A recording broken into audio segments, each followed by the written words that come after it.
Hello and welcome to another Watch Report video review. My name is James Stacy and today we're taking a look at the Casio ProTrek PRW 2500T. The ProTrek line is the continuation of the Pathfinder line. Hugely successful line for Casio. Very popular with hikers and outdoor types, lots for sports activities and such.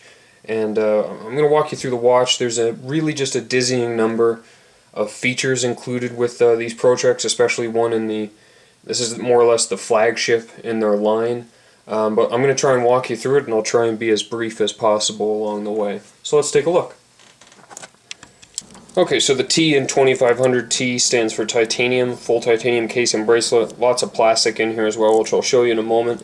The case is 50.5 millimeters across, including the button here, 15 millimeters thick, and it's 54 millimeters lug to lug, so from here to here.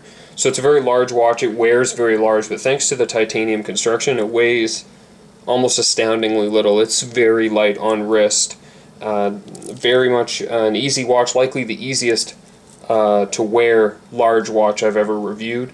Packed into this fairly large, fairly wide case is their ABC movement, so that gives you the altimeter, a barometer, a compass. But on the flagship model, they also add a moon phase, a tide graph. You get the full duplex screen, so you get a second layer if you activate some of these features, like that. So you get the little lines on top of the screen. This model also has world time, 5 alarms, 200-meter water resistance, a countdown timer, and a stopwatch chronograph. So what I'll do is I'll cycle through some of these features, we'll take a closer look, and then I'll give you just kind of a brief idea of what it's like to actually use these features in an attempt to make a watch like this practical for somebody who's not especially sporting like myself. Okay, so here we are with a nice macro shot of the screen from the 2500T. I'm going to walk you through briefly all of the features as indicated through the mode feature on the watch and the 3 dedicated buttons on the right hand side of the watch. If you want any more data or maximum or minimum values available to this watch, or really any more access to more settings or more features than I show here, by all means download the manual for the watch. If you go to watchreport.com and check the text review for this watch, I'll include the module number. You can go to Casio's website, search via the module number, and it will give you a very large PDF. There's a truly amazing array of features and recording abilities built into these watches, something that I cannot show you on a video and still have the video be especially interesting. So go ahead and download that manual and take a look if that's something you like. Otherwise, here's a basic rundown of your screens. This is your main home screen. Using my handy pointer here, you'll see a moon indicator for the tide or the moon phase. You get a day indicator, you get indication as to the sounds that the watch is going to make. You have your month, your day, this is your tide indication. This is your barometric pressure chart. It's been inside in my office all day, so it's relatively flat barometric pressure in here. Were we outside, you would have seen it plummet over the last couple of days, and the result was quite a bit of rain. You then have the setting for the auto EL illumination system, P for PM. Here you have LMH, low, medium, high. That's your battery indicator. And here's your basic time. You'll see scales along the right here. That's reference for the barometric pressure. And then you'll see this ring around the outside, which is for your compass. I found this ring to be quite tight, but you probably don't want it so loose that it gets jostled around at all. And if you're a bit of an OCD freak like myself, it's nice to have the north, the 0 register at the very top, and stay that way, so I didn't mind. So we'll start by taking a look at the compass.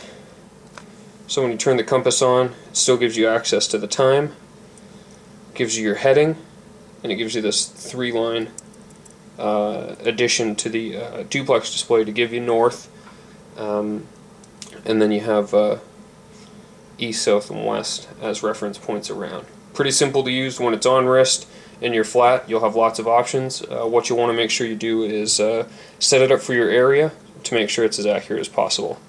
Here's your barometric pressure. So here again you have your time, you have your thermometer reading, that's the temperature, You have your barometric chart, and then you have the actual readout, and apparently 1000 HPA is right around the 0 mark on this chart. If it's higher, it'll show here, and it'll scale down if that's the reading. This is a cool feature. I really like the chart feature, as it does give you some indication of what the weather is trending like if you're spending any time outside. Ultimately, I would have to go through the manual more precisely to have a better idea of what all these values might be telling you. And then on the right you have your altimeter. I found the altimeter to be right out of the box, pretty precise. I am about 105 meters above sea level at this point. You can of course set it to feet. At this, the watch will also record any maximum and minimum values you've ever recorded, and can give you a descent chart, an idea of measurements going up or down, ascent or descent, which I assume would be handy for skiers or mountaineers, that type.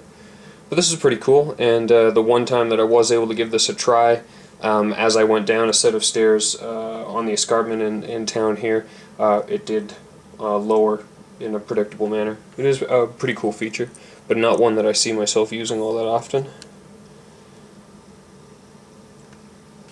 So again, this is back to the home screen. We'll go mode in once more. This is tide and moon data, and it gives you all of that there. Again, this is likely something that's more applicable if you're into surfing, or possibly you're a fisherman, or you live on a coast. I didn't have any way to verify any of this data besides using it in a hypothetical situation with Google Maps. Moving forward, you have the record. So this is where you're going to be able to store maximum and minimum altitudes, and your ascent or descent times between the two. This is your alarm settings. So in here you have a series of alarms. This allows you to control the two beep signal, which normally would be at the 00 of the hour. I have it shut off. There's 5 alarms in total, and your signal. Pretty handy, pretty simple. You're using the adjust button at the bottom of the watch. Press and hold, and then you can use these the buttons on the right to actually change the values. This is similar to any other Casio in existence that has an alarm. Having 5 daily alarms is pretty good. That's wake up. If you're like me, and when you're working from home you like to kind of regiment your breaks, pretty handy in that way as well. Here you have the stopwatch or the chronometer. Pretty simple. So with a chronograph, you're simply timing an event. It's nice that it still gives you the time here and how many hours have gone by. You get your stop and your resets at the top. No problem, again, as straightforward as any other Casio, simple chronograph. Moving over, you have your timer. This is a simple countdown timer. Notice again that with this additional screen real estate, they've kept the time here so you can watch your countdown and your actual time play out together. This is adjusted like all the other features through the adjust menu, and then up or down with the altimeter and compass buttons. Here you have your world time. So right now I have, you can see my main time here in the New York time zone is 6:45. So if I press and hold adjust, you'll now get the option of cycling through different cities. When you find the city that you'd like, simply press adjust again, and we're now set. And you'll see New York City 6:46 and 3:46 at LAX. And here lastly you have your receive. So this, if you've owned any Casio, any G-Shock that's atomic, has this setting. Press and hold, and it will start to do a radio calibration with its atomic radio sync setting. I can never get a good signal, which is why you will see L1, it should be L3. You'll see L1 flash quite consistently. If you're a little bit closer or a little bit further west than my location, closer to Colorado, you should have no trouble radio syncing at all. And I actually know of people in the same city as me who don't have this trouble, so it might be me, it might be where my home is, something like that. Okay, those are all the features. What we'll do now is just take a look at a loom shot. We'll show you the auto EL and some lower light situation, and a wrist shot. Okay, so here we are with the camera back on automatic exposure. Shut off the final light here. And that's about what you'll get from the backlight. Again, it only gives you a moment or two. That one was activated without pressing the button, so again, if you're just raising your wrist, it gives you a pretty good indication and all of the data is visible through that light. Okay, so here's the Casio ProTrek PRW 2500T on wrist. The bracelet is exceedingly comfortable, very nice links. It's a push pin style, so you will need a tool to shove the link pins out. If you're sizing this yourself, the clasp, signed with ProTrek, it's titanium, push button, little plastic buttons. And then when you get inside, a nice surprise is a full cutaway milled fold over clasp, not the kind of stamped steel that you see even on reasonable Seiko divers. On the back you have some information about the module and some other information about the watch, and then you get these great plastic shoulders. And what that does is give you an almost perfect fit, even if your wrist is like mine and a bit on the bony side. So as you can see, that's where the watch is actually sitting, and then the case itself, which isn't such a great shape, or not as soft of a curve, sits on top of that. Even then, so it sits pretty high, kind of wears like a 16 or 17 millimeter dive watch, except for its weight, which is much more comparable to like an all plastic watch that doesn't weigh anything at all. Very comfortable, very easy to read. As you can see, it has a nice size, but on my 7.5-inch wrist, you are looking at a lug-to-lug that does nearly span the entire flat area of my wrist, which is right around that range of it just simply being too big. This isn't a watch that you'll likely see in a smaller size. These have been very popular at this size and worn by many people and loved for many years, the ProTrek and Pathfinder lines. So for Watch Report, my name is James Stacy, and this has been our review of the Casio PRW 2500T ProTrek. Thanks very much for watching.